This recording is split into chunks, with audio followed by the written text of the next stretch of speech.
Cadex Genomics has developed a blood-based molecular diagnostic test for late-stage cancer patients called Alibrex.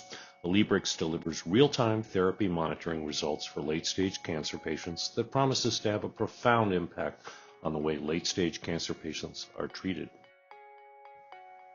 While there are many new promising drugs and therapies for late-stage cancer patients, about 25% of therapies delivered to cancer patients fail to stop tumor growth. In cases where therapy fails, a cancer patient receives all the harmful side effects of the therapy and none of the potential life-extending benefits. Cancer patients who are expecting a therapy to extend their life in exchange for lower quality of life during treatment instead get a lopsided trade-off. In cases of ineffective therapy, a cancer patient's life is not being extended and the patient's quality of life is being diminished. Alibrex gives patients and physicians a new option for maintaining an optimal balance between extending life and quality of life, using blood drawn just before therapy is delivered, and again, 12 to 21 days later. Alibrex can determine within 24 hours if a cancer patient's therapy is working or not working.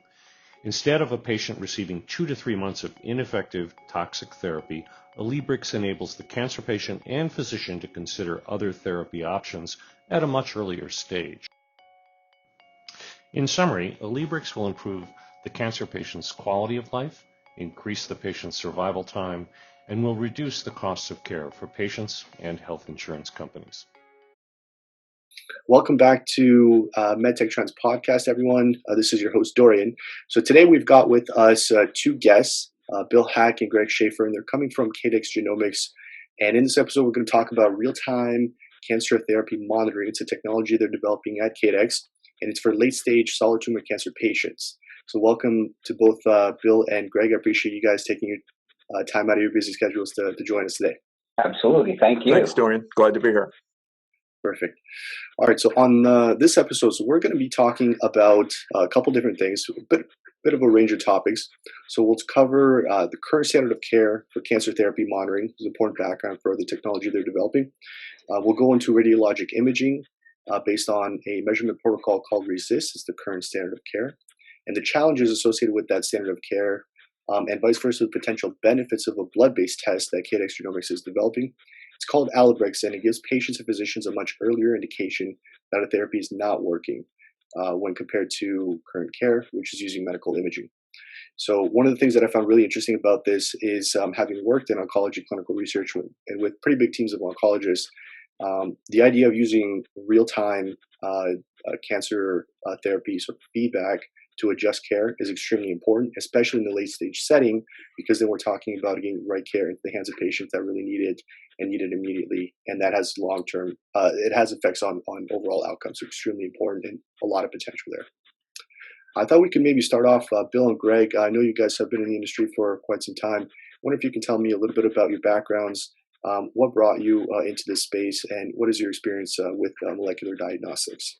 Yeah, so actually, Greg and I both. You probably can tell the gray beard and the and the wrinkles. Been in the industry for over 30 years, and started off at Genentech. Was involved in the launch of Rituxan, and then Herceptin, and then later on Avastin. So was able to introduce some very novel drugs into the marketplace. And then my entry into diagnostics was back 15 years ago or so with Genomic Health, where we introduced Oncotype DX breast to the market, and later followed up with colon, a colon assay, and then one for prostate. So mostly oncology. I did a brief stint in genetics and didn't like it nearly as much as oncology. Oncology really is an exciting field. Yeah, Dorian, I have a similar background to Bill in that I worked in both the biopharmaceutical and molecular diagnostic industries for over 25 years in a number of commercial roles, including sales, marketing, strategic markets, and market access, and work with a number of leading biopharmaceutical companies, AstraZeneca, Novartis Oncology, Biogen, and then also a number of molecular diagnostic companies, including Castle Biosciences, and in Genomic Health, where I worked for about 10 years. And that's where I met Bill and a number of the other members of the team and really got deeply involved into some of the early phases of molecular diagnostics, launching, as Bill said, the breast cancer assay, Oncotype DX, and a number of other assays for disease states, but always been heavily focused and had a passion for working in oncology. It's a solid team getting behind this pretty big effort.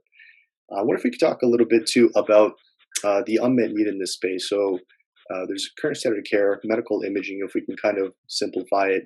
What you guys are looking to do is sort of take on a very different approach. And in a metastatic setting, obviously there are a lot of patients that get diagnosed quite late, reach a stage. Let's talk a little bit about the unmet need in the space. Yeah, certainly I can touch upon that, Dorian. And I believe that really comes back to one of the reasons for us starting Cadex Genomics was that we wanted to focus a company around helping patients with late-stage cancer and helping those patients receive the best treatment possible. And one area that we thought was very important and a really key unmet medical need was the area of what we call real-time therapy monitoring. Unfortunately, many of us have family or friends who've been touched by cancer, and we know, especially in late-stage cancer, time is of the essence. You don't want to spend that precious time on ineffective therapy that may cause significant side effects. And we felt that when we looked at an unmet medical need in this particular area, that there had to be a more effective way to monitor patients' response to therapy than the current standard, which you had mentioned is imaging, CT scans, MRIs, et cetera. And while there have been advancements in treating late-stage cancer, the therapies, they're not always effective in all patients, and in fact, aren't effective in many patients. And we believe that we could really help patients and physicians better understand whether their therapy is working or not. And we thought there was a real strong unmet medical need there. And we confirmed that with a number of medical oncologists in our network that we've known throughout our years of working in oncology. There's a real strong need to help patients understand and their physicians if their therapy is working in a much faster manner than they do with imaging, which can often take up to 2 to 3 months of wait time to understand if the therapy is working. I think one of the pieces that's sort of built into this question is also, how often is therapy been shown to be ineffective to begin with in this setting? Right. That's another very important point. In addition to the patients having to wait up to 3 months to understand if the therapy is working, an estimated 25% of therapies administered in the first line are often ineffective and can actually do more harm than good due to the adverse events that can occur with these particular therapies that the patients are receiving. When they're working, they're wonderful for the patients, but if not, they're ineffective and they're causing side effects. The risk-benefit ratio isn't that strong, and this is really important because there's a large number of patients in the United States. In fact, there are more than 700,000 patients that are treated annually in the U.S. alone with late-stage cancer. So we think it's a real opportunity to help many, many patients. Mm-hmm. I just think this is such a key important point that people really, to really kind of put oncology, the field into perspective. We're talking about medicines that can really benefit patients when they work, and if they meet the needs of a particular patient. But if they don't, there are side effects, and so there's always this trade-off of you get a medication, it may or may not work. Hopefully, it works. Evidence sort of suggests it does, but there are these side effects that decrease quality of life. So if there's an opportunity to sort of improve the connection between which medication a patient gets and reducing negative side effects, that trade-off, it's a big part of the picture of how cancer patients are actually treated, and the best way to actually target therapies to particular patients. It's such an important point. There's also this idea, so we're talking ultimately about getting a physician, a healthcare provider, to reach a decision quicker about how to optimize a therapy to a patient. If we're talking time-wise, one of the things I'm wondering about is there an opportunity potentially to reach a decision prematurely, a little bit too quickly? So we don't quite know if a therapy is working, but we have some evidence of sort of seeing some response. Is there an opportunity to sort of make a premature decision in a clinical setting based on this sort of test? Well, there certainly is if we haven't optimized the test appropriately, and that's where our efforts are focused currently. So there's this natural trade-off in developing diagnostics between sensitivity and specificity. And if you're into statistics, that's the where you land on that ROC curve. And we've done everything in this assay to really optimize around specificity. Meaning, when we make a call that says this patient is progressing, their disease is progressing, which is indicative of the fact that the therapy is failing to control the disease. We want to make sure that, in fact, we're making the right call, that we have no false positives, or at least very, very few false positives. And so we've really favored the assay towards specificity. In our studies so far, we've had a 32 patient study with no false positives and a 70% sensitivity. So the sensitivity in this setting means that we're picking up 70% of those progressors. And then in a subsequent study, 66 patient study, we had a 60% sensitivity, but again, a 100% specificity. And we're making these calls at 2 weeks, and we're really, in many ways, predicting where that disease is going to be 3 months from now. So we're looking for very small changes. And in 2 weeks, if the tumor's grown even a little, that's indicative of the fact that it's going to grow enough to be called, using RECIST, a disease progression, progressive disease. So far, so good. No false positives. We're really looking for those rapid, aggressive progressors, the ones that physicians are going to want to make a treatment decision on, a change on. You definitely touched on a couple of important points. So we might end up circling back a little bit to this idea of sensitivity and specificity and what that means, particularly in a clinical setting, and then what the implications are for things like economic outcomes versus clinical outcomes. So we'll circle back to that point. I guess at the heart of it, the thing I'm wondering about is, what is Alibrex ultimately, and how does it actually work?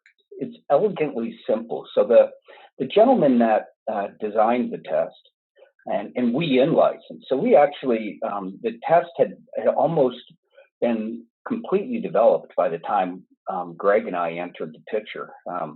We were introduced to a gentleman by the name of Dr. Sudhir Sinha. He's out of Tulane University and has a forensics lab, of all things, in New Orleans.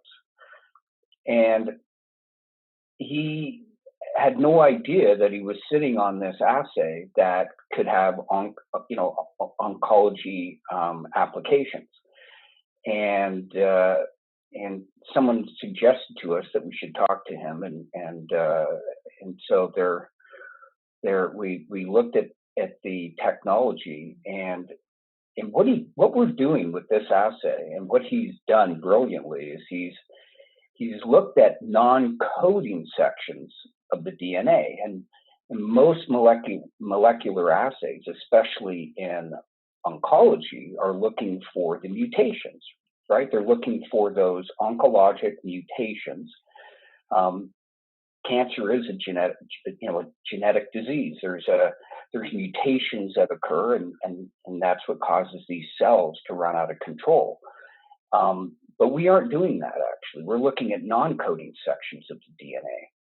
And there's 6,000 copies across all the chromosomes of the human genome with these markers in it.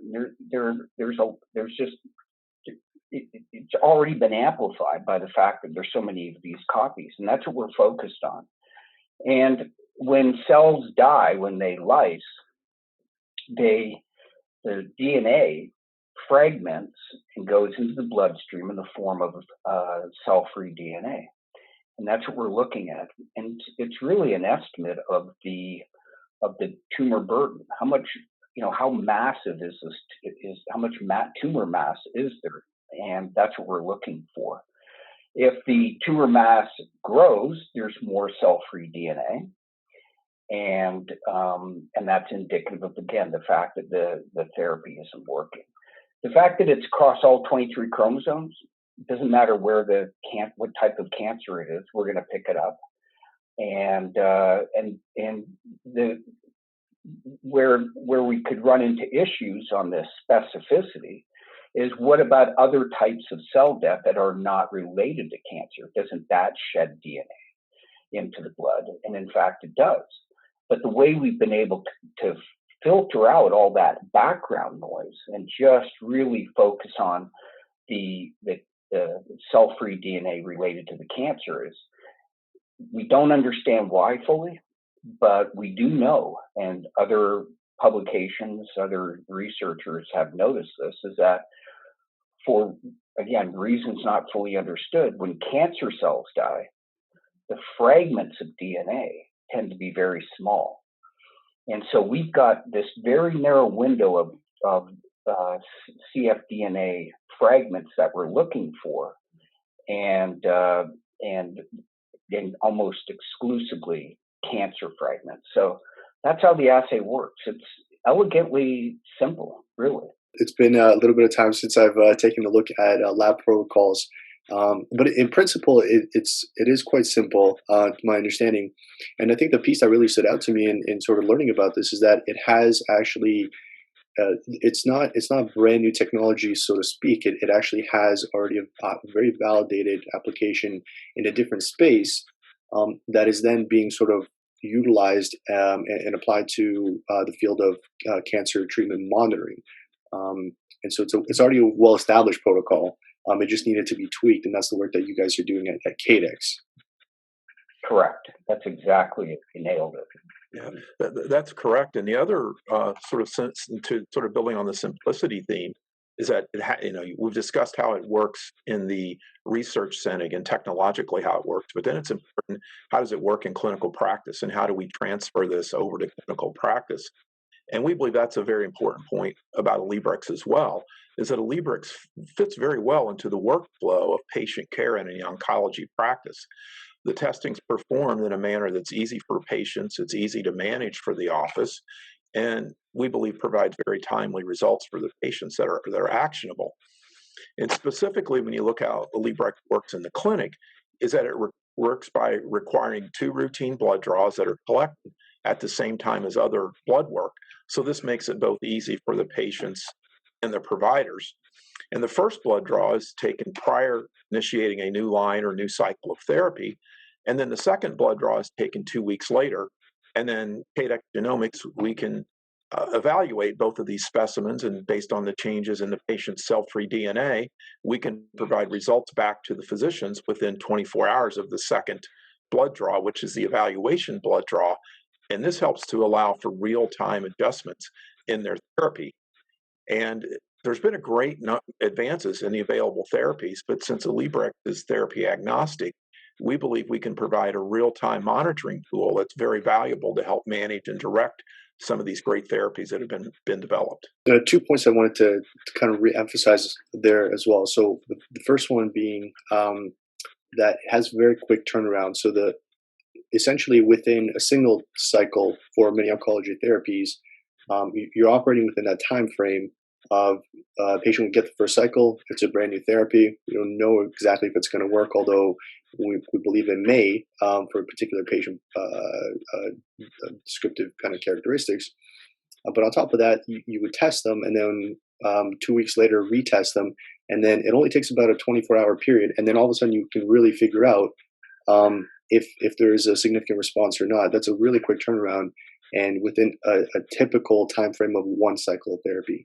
So I don't know how often that happens across the industry, but it sounds to me like that's very quick and very optimal for not just a treatment perspective, but also from the perspective of a patient figuring out, is this going anywhere, or do we need to look for an alternative? So it's reassuring as well. Yeah, we believe it is very reassuring for patients, and we think we could certainly help with the patient's satisfaction with the health system, and we think it may actually help them when they're thinking about different lines of therapy for treating their particular cancer. patients often do experience side effects when they receive cancer therapy. And, if they receive side effects with one therapy and then they progress on that therapy, what's their motivation for trying the next line of therapy? Could this be an obstacle for them to continue perhaps to the next therapy that may be the one that works for them? And we believe a test like Alibrex may really help oncologists counsel their patients to consider trying another line of therapy, knowing that after one dose, they'll know if the therapy is not working for them. And we think this improved confidence may help patients try therapies that may actually benefit them. And the fact that Alibrex can be performed as part of a routine office visit really makes the test an easy consideration for the patient when they're working with their physician to make these very difficult decisions. The access part is something I wanted to come back to as well. There's a follow-up piece to this as well, because it's interesting that although we're using cfDNA, so cell-free DNA, to actually it's the approach that the test actually uses to determine whether or not there's a response. We're not actually looking at the genetic mutations of a particular type of tumor, and we're also not looking to determine whether or not a therapy is responsible or associated with that tumor either. So it's in a sense, it's independent of that. It's a diagnostic test of therapy effectiveness, not of tumor type. I wonder if I got that piece right. No, you got it exactly right. So we just aren't going to be able to deliver the same kind of information as one of those, mutational panels, the somatic mutation panels deliver.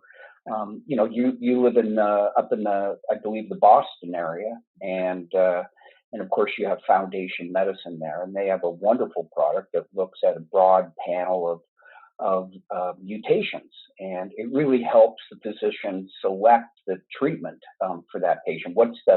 What treatment is most likely to work on your individual tumor, and that's what they answer, and they generate a great deal of information, and it's a critically important test.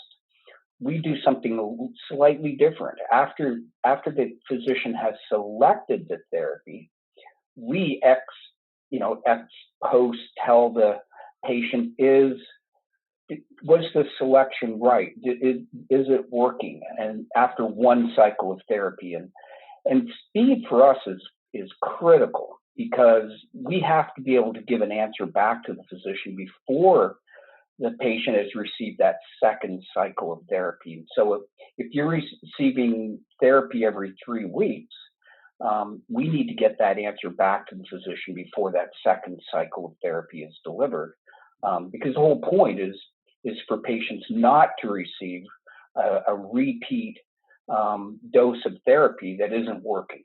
That's when we're delivering the most value to the patient, the physician, and the healthcare system. Let's circle back a little bit to sensitivity and specificity. I wanted to come back to this point too. So really interesting point that you mentioned, Bill, Greg. So there's a difference between statistically meaningful results, which are always fantastic to see in a publication, and of course clinicians look to that sort of information to help them make decisions about what tests to use, what therapies to use. But there's a bit of a difference between that and how that actually translates into clinical practice and decision making in a clinical setting. I wonder if we can get into this a little bit more. So the results that we're seeing so far in terms of sensitivity, specificity, and then also what the implications are for kind of clinical outcomes.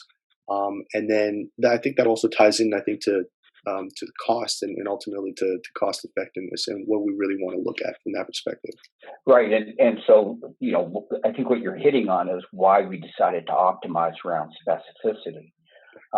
We could pick cut points and fragment sizes that would be more inclusive and increase the level of sensitivity. But that's of little value to a physician if the physician doesn't feel comfortable taking the patient off therapy because of the presence of false positives. So first and foremost, we needed to come up with a test that was specific, meaning no false positives, so that physician felt comfortable once they did get a positive result, meaning the patient's tumor is growing and growing rapidly, that it was clinically actionable. And again, in our setting, clinical actionability is only there when specificity is very, very high. Did I answer your question? You did, definitely. So ideally, of course, if you're looking to come into this space, you definitely want to make sure that it is at least comparable to the current standard of care. You want to catch all the cases of cancer that we know to be, in fact, cancer cases. And ideally, of course, and obviously that's going to be important for determining course of treatment, course of action from that perspective.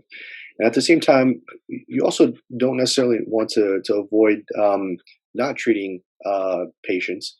And so, but obviously, there's a bit of a trade-off between the two. I think ultimately, the implication is catch all patients that you can. Treat them according to the course of therapy that's appropriate for the response, which is also a piece of information that comes out of this test. And then on top of that, does the test actually offer the return, if you will, on sort of how much it costs? So the clinical outcomes there. Does the cost also make sense? Right. I think, Greg, you're probably that's a very important.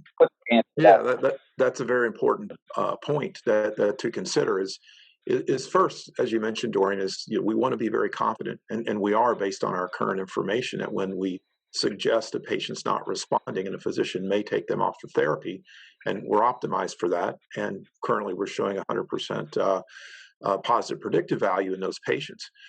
But then you do have to look at what is the cost of a test like this as compared to the therapies that it's directing treatment from.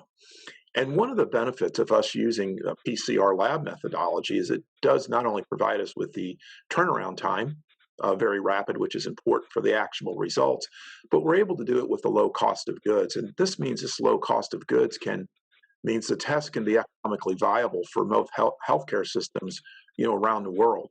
And, we believe very easily that you're going to be able to perform the test. And by saving the amounts of chemotherapy and other therapies that it's able to save patients from, that it will be very much a cost savings opportunity for us. And the great thing about the test is because it's PCR, our low cost of goods, we're going to be we can launch the test as we plan to as a laboratory developed test here in the United States, but also we can develop it as a kit, which would be ideal for worldwide distribution. And again, as I mentioned, we believe our low cost of goods really helps us to fit into the economic models of healthcare systems around the world. As you mentioned qPCR, I'm curious, one of the sort of alternative complementary kind of methods out there would be a next-gen sequencing, hugely popular, of course. I wonder if you could speak a little bit to that.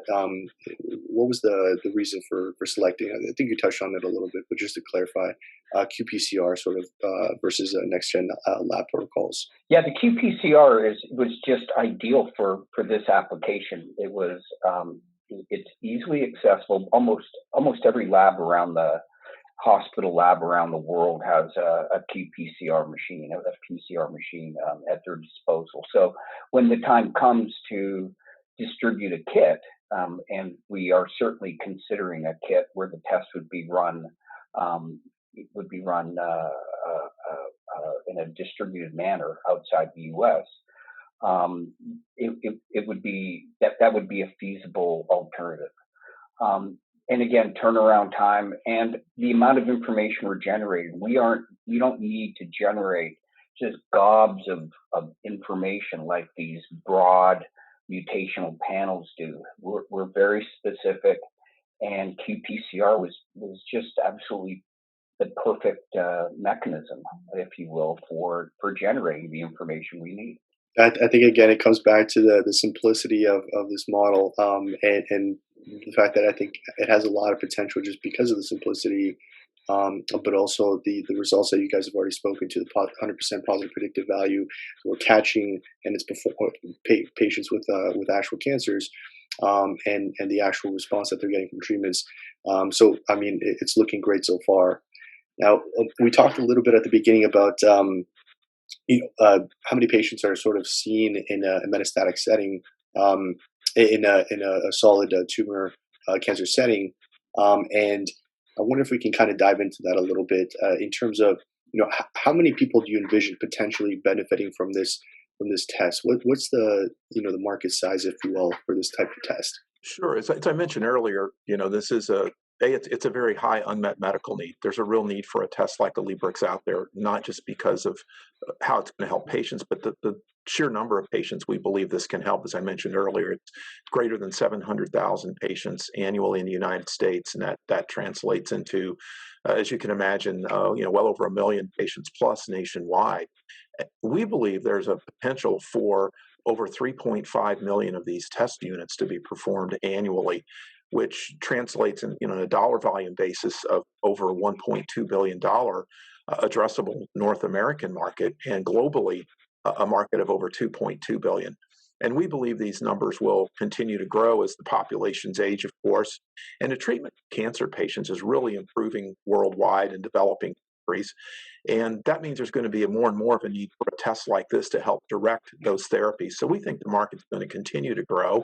In fact, there was a recent article in The Lancet that predicted the number of patients requiring a first course of treatment for cancer therapy will increase from 9.8 million patients to 15 million patients worldwide between 2018 and 2040, which is an increase of over 53%. Now, of course, these numbers capture all stages of disease, but still, unfortunately, a significant number of these are late-stage diseases, and we will make sure that we'll have a test out there that can help a number of these patients and hopefully continue to develop the test for other needs as well. Mm-hmm. I think it's going to be a really interesting dynamic here because, as you said, I mean, the numbers are kind of staggering. 50+% increase in these patients over the next, 18 years or so, 18, 19 years or so by 2040. And at the same time, there's been a shift toward more and more therapy options. And so the regimens, the combinations of therapies that patients are getting are increasing every year, and so the treatment paradigms are becoming more and more complex. So I think the need to understand whether or not patients are actually getting the treatments that are working for them is similarly growing exponentially and will continue to grow. Positive for patients, I think. So I think it's all on the plus side with more and more options.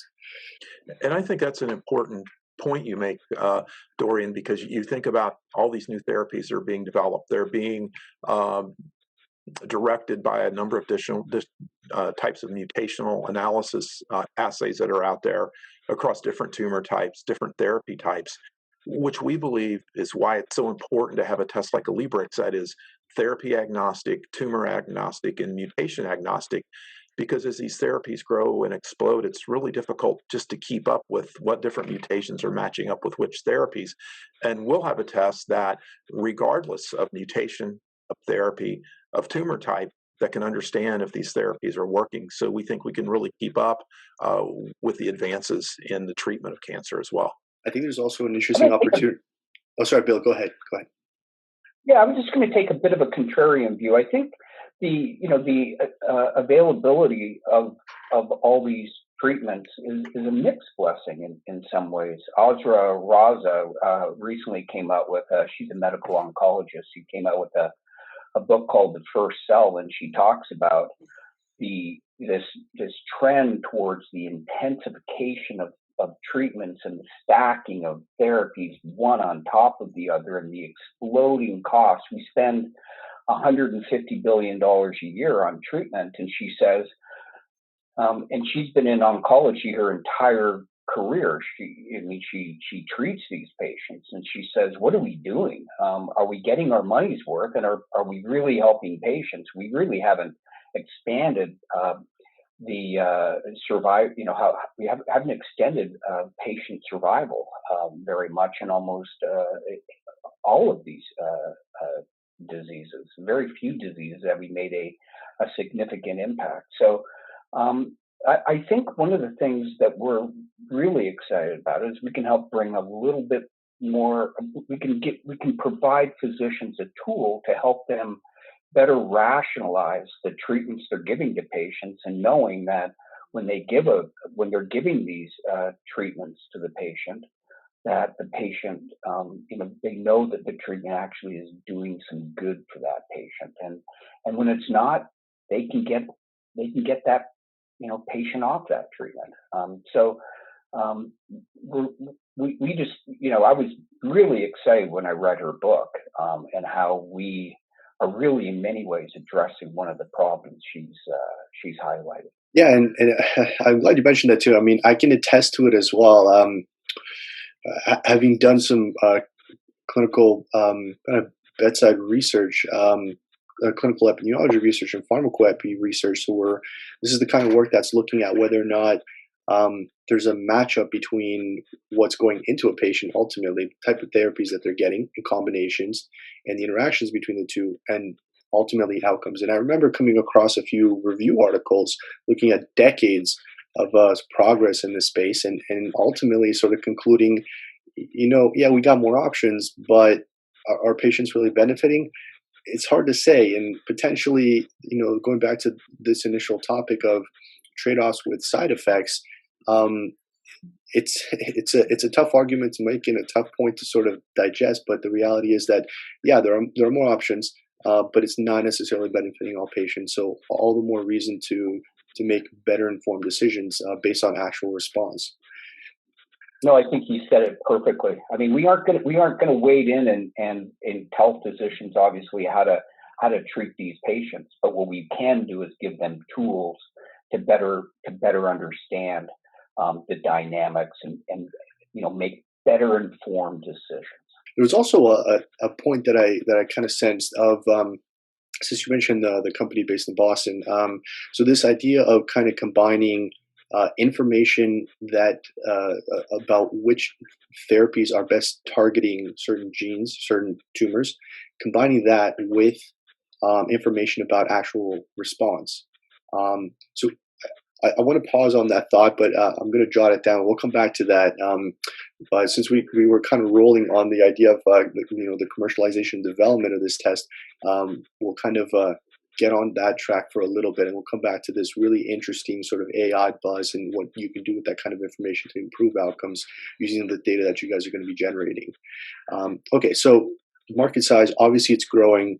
Tons of patients are entering that late stage cancer space, and as you're going through development, I believe you're in clinical trial development right now, if I recall correctly. I wonder if you can speak a little bit to how that's going. Do you have studies up and running? Anything kind of published, and where are you guys sort of running your studies? Sure. So actually, our very first publication was in collaboration with Jewish General Hospital in Montreal, and that was an 80 patient study. We had 40 cancer patients, and actually it was 39. We broke a tube of blood and couldn't evaluate it, so it was 39 cancer patients and 40 non-cancer patients, and it was more of a proof of concept study that looked at is this fragment thing that we're looking at, is it really pronounced enough that there's a clear separation between patients with cancer and both treated and untreated and non-cancer patients. And I think you probably this would resonate with you. We had a area under the curve of 0.9, basically 0.99. That's which is hard to beat. Yeah. So it's pretty pronounced, and so that was our first publication. But it didn't prove that we could do therapy monitoring. More recently, we've done a study with 66 patients, and that's our own prospective study. We have sites in Canada and United States, one in Israel, and hopefully very soon a site in Europe. And so roughly 20 sites, and we'll enroll in that study a total of about 750 patients. We'll divide that into 3 cohorts. The first cohort we are already in the process of analyzing. We'll have 90 patients analyzed by the end of next week, and moving to analyze 150 by the end of the year. And meanwhile, we're continuing to enroll patients. We'll have the second cohort will validate the final assay algorithm, and then another 450 patients where it'll be a broader study where we could do subset analysis and that sort of thing. So we do want to show that we can it's reproducible, right? Repeat this, get similar results each time.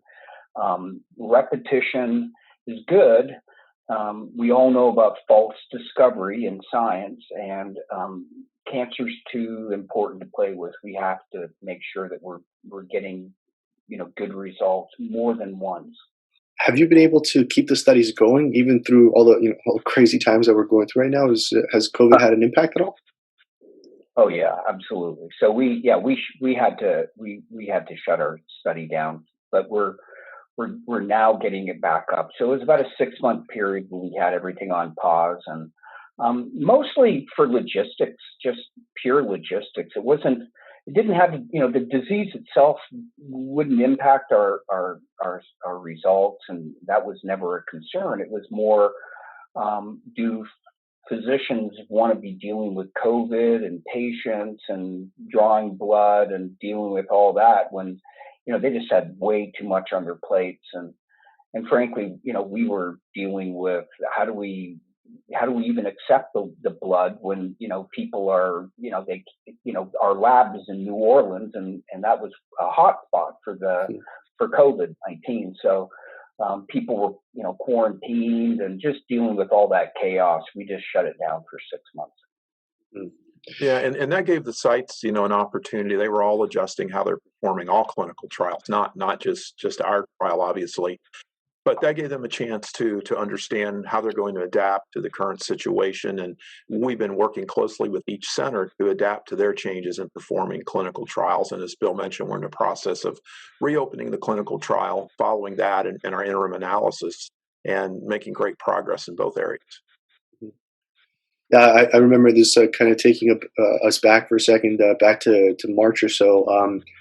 Since I'm still working in healthcare, I mean, pretty much, within a week or two, I believe, of COVID sort of hitting the news stream, we were hearing about clinical trials being halted and the impact this was going to have on the patients getting experimental, medications to help them get through their treatment, and so on. So this pretty much happened across the industry.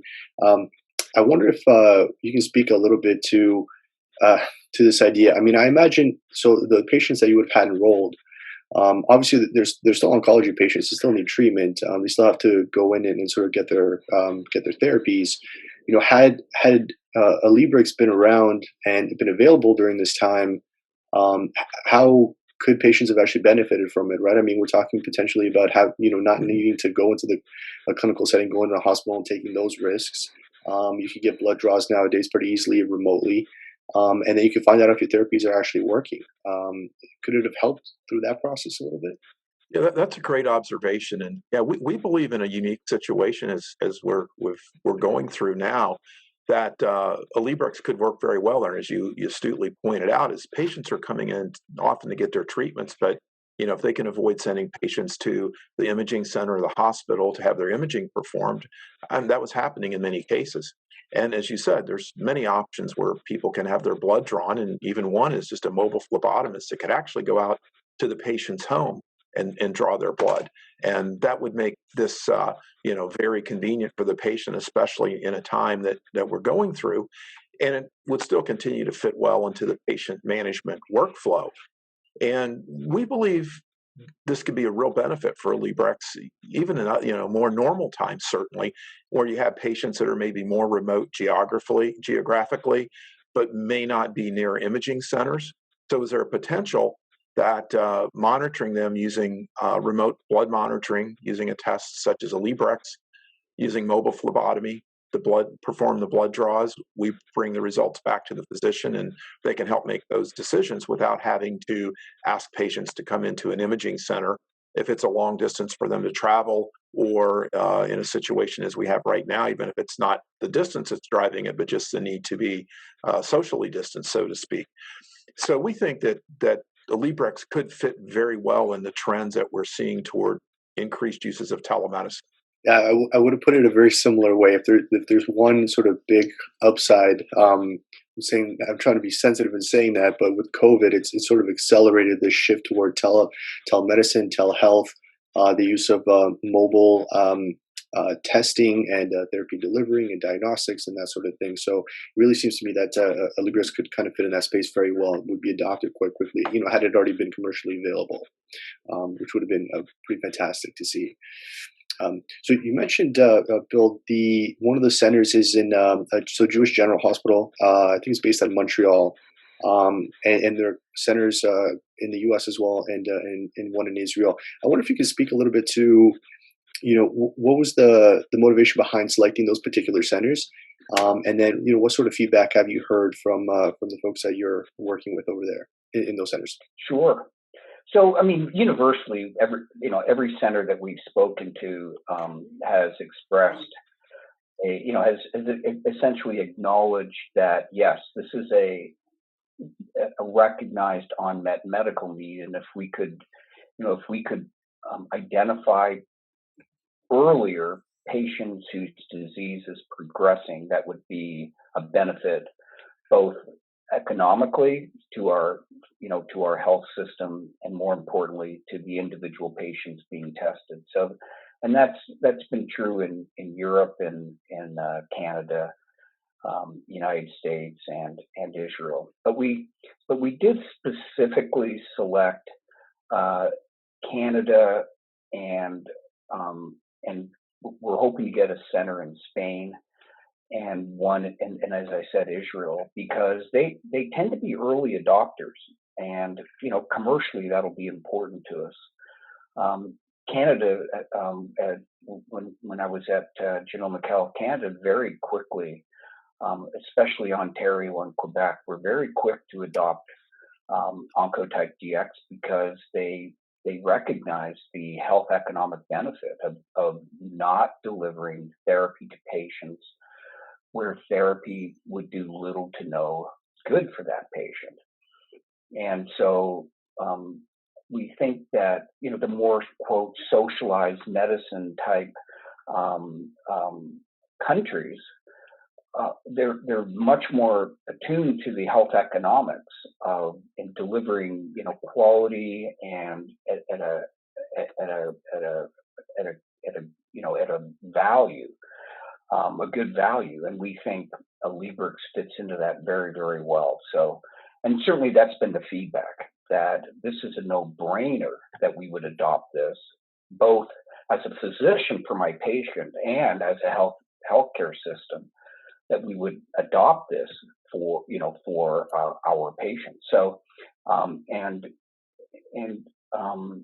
Israel has been especially aggressive in adopting new genomic technology. So that's why we targeted those particular countries for clinical development. So I'd love to hear about how the progress goes once you're able to get the studies up and running again, and be able to compare how patients are doing across centers. It's going to be really interesting. So I'll keep an eye on that.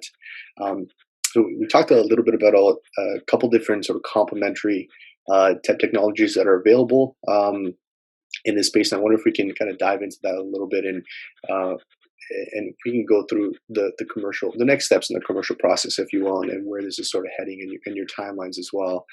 Maybe just kind of starting off too. So Alibrex is, can we say, is it a complementary? Is it a competing? Keep saying Alibrex. I should pronounce it. Greg, you're first one that corrected me there. But is it a complementary to the various mutational diagnostic tests that are available out there? There are companies like Foundation Medicine, Garden, others as well. We believe it can certainly be complementary to these tests. As you know, many of these tests are performed to help understand which therapy may help the patients. And as you know, they're mentioned, their mutational analysis test. It's really important to note that there's really a vast minority of tumors, about 8 to 10% of tumors, that have a currently identified druggable mutation. And you're also, I'm sure you've heard of a type of therapy, immunotherapies, that are really becoming used more and more across many types of tumor types. Currently, there's no commercially available test for predicting therapy response for immunotherapy agents.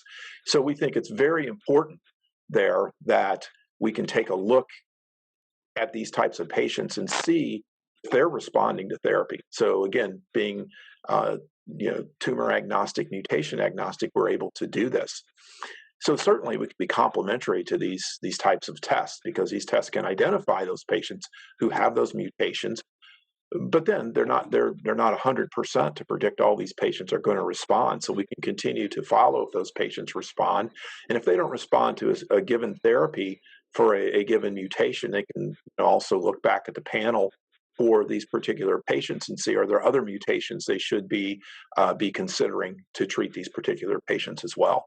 So we think there's actually a feedback loop there that could work complementary to these types of tests. Right. This is also the point that I wanted to expand on a little bit, is this idea of not only knowing genetic mutations associated with particular tumors, knowing and be able to predict what a response is going to be using technology that you guys are developing, but on top of that, understanding what therapy options there are. And I think if it's like a trifecta, if you will. If you can connect the dots between those three, I think that's extremely powerful. Not just in terms of being able to make better treatment decisions and that decision sort of algorithm, but also potentially doing something even earlier. And I wonder if there's an application, if there's a complementary application, if you will, to using Alibrex early in the treatment paradigm, as well as to actually inform treatment going down the road. Is that a possibility? Yeah, we think there are opportunities for Alibrex in earlier stages of disease. We don't have evidence there yet, but we believe there's an opportunity for our platform to work there. And there are some very large opportunities in areas such as recurrence monitoring, stage confirmation, minimal residual disease quantification, where we think Alibrex could be a very important, or technology similar to Alibrex that we've developed. It could be a slightly different test based off our current technology. But the recurrence monitoring alone is a greater than a $3 billion addressable market. And we're going to be approaching those particular markets as well. But we thought that, establishing a beachhead, so to speak, in late stage disease, it's a quicker time to market, it's a quicker time to commercialization, and then we could expand over into these other areas as well. And maybe Bill can comment about some of the challenges that are out there about earlier stage disease, especially looking at a screening test. It's incredibly expensive to do, and requires. I mean, we've seen. I think Grail has already spent $1.5 billion in developing their screening test, and they're still a long ways off from having a really commercially viable product that's being reimbursed by the healthcare system. So it really is a massive undertaking. I mean, it's well worth. I wish them well, because that will have a much bigger impact than probably than any of the drugs. Identifying cancer at its earliest stages is where we're going to make the most impact on cancer. It's not going to be continuing to throw more and more and more drugs at these problems. We need to identify cancers early when they're still treatable. So, I wish them well. One area that Greg didn't mention is, and we've been noodling on it, because you asked, is it complementary? And we think absolutely we are complementary all the way with these panels. And we're certainly contemplating at some point, when we're further down the line of commercialization, is partnering with one or more of them. We think we're going to be the first company to know. We'll be the first ones to know when a therapy is not working. And so the question is, when a therapy isn't working, what's the next therapy this patient should be trying? And of course, the tool for answering that question is these mutational analysis panels. And if a therapy was working and now suddenly it stopped working, the reason it stopped working is the tumor mutated somewhere. Well, we need to understand what that mutation is. And that's where you move to repeat testing with these mutational analysis panels and ask the question, what mutated? What's going on with this tumor profile that we can learn, and then redirect the patient's therapy. And so, if I can imagine a world where we see that a tumor has grown and the therapy isn't working, and we're taking the blood that we already have in our lab and we're running, again, we don't want to get into that space, but we would partner with another lab and say, here, do the mutational analysis panel and let's see what's going on there. And we could collect a longitudinal database. You talked a little earlier about machine learning and the big data play. Well, imagine where we had a database of sequenced blood that looks at these mutations, understanding when the therapy worked, when it stopped working, and it's thousands of patients, and you're looking at it longitudinal. You can see what's going on with the tumor over time. We think that could be extraordinarily valuable cancer research tool. And as a biostatistician, I'm sure you understand it even better than I do. But that's kind of the vision we're thinking of the future. Yeah, you're definitely touching on a pretty powerful vision. Again, this is all the ability to sort of link all these endpoints. But I think one of the challenges has always been how do you combine different sources of information, where the different sources of information are sort of being collected by different sometimes competing companies and competing organizations. But ultimately, if you can combine, yes, diagnostics responses, lab test results, with data on which lines patients are getting with outcomes, and with the specificity, not in a statistical sense, but the specificity of genetic information, that would be the ultimate sort of place to be and place to play. And I think it's a bold vision. I think there's an opportunity to be a really important player in that dynamic.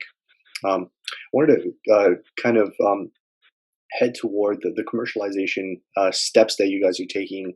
I mean, obviously, it's a big endeavor, and I think it has a ton of potential. So I wonder if you can speak a little bit to, what sort of funding have you guys been able to raise, and where are you guys in the commercialization aspect, and what is your plan going forward? Well, first on the raise side, we've raised about a year and a half ago. We raised $1.5 million to kick off our clinical study and to do further development. And we've really, we've achieved a lot with that money. We've gone ahead and recruited 165 patients. We've tweaked around the edges our assay to better filter out these non-cancer, lysis, this non-cancer lysis noise, to improve specificity. And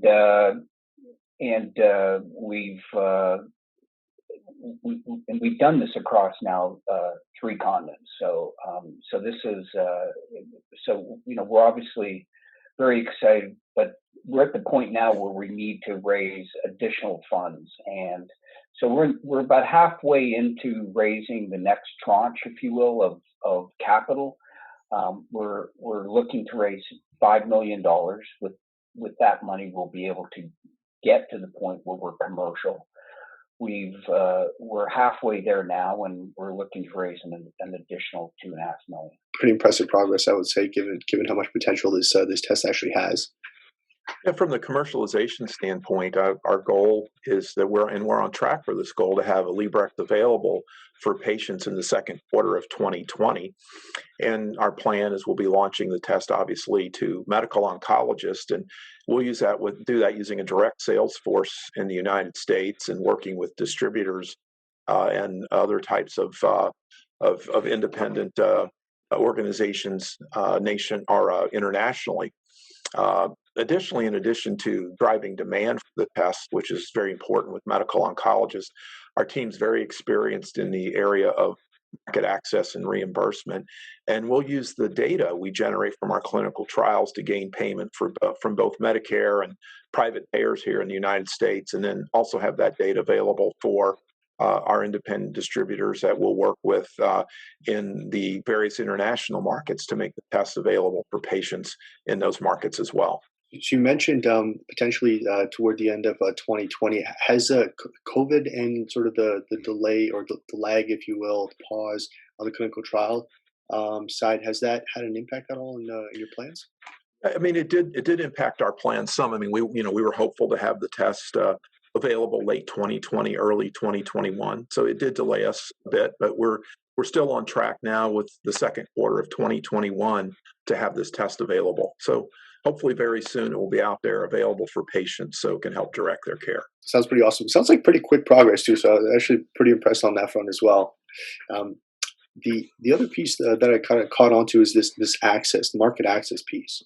I wonder if we can expand on that a little bit. We kind of touched on it with the example of a patient not necessarily having to go into a clinical setting and kind of risk infections coming from that setting, but other access-related issues. So cost. We also talked about the regionalization of some of these diagnostic or some of these lab tests. I wonder if we can touch on some of those other issues. Are there any other advantages that you're seeing? Well, we're certainly excited about the international aspect of this. I've been involved in other lab tests where, frankly, the tests were just inaccessible by lower income countries. And cancer isn't just a rich person's disease, and so in those other countries, I'll just mention India as an example. Patients often have to pool money from family to pay for the therapy, and they're trying to stretch their healthcare dollars as far as possible. And what better way to help them manage their own spending than to make sure that when they're buying those drugs, that the drug is actually being effective. And so we're very excited about the prospect of bringing better cancer care to low-income areas like, these developing areas, South America, Southeast Asia, South Asia. We think there's huge potential, and we can get the cost of this test very low to where, it's very affordable in those areas.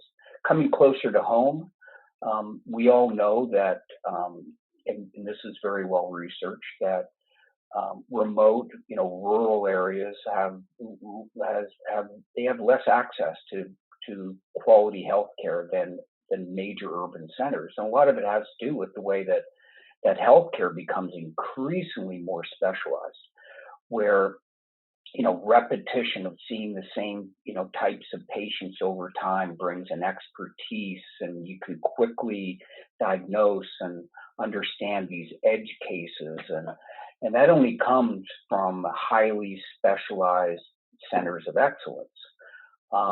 Well, by having a central lab where this test is performed, at least we're bringing that to the rural markets, whether it be in northern Saskatchewan in Canada, or in the remotest areas of Alaska, or in a rural area in the Midwest, or in the South.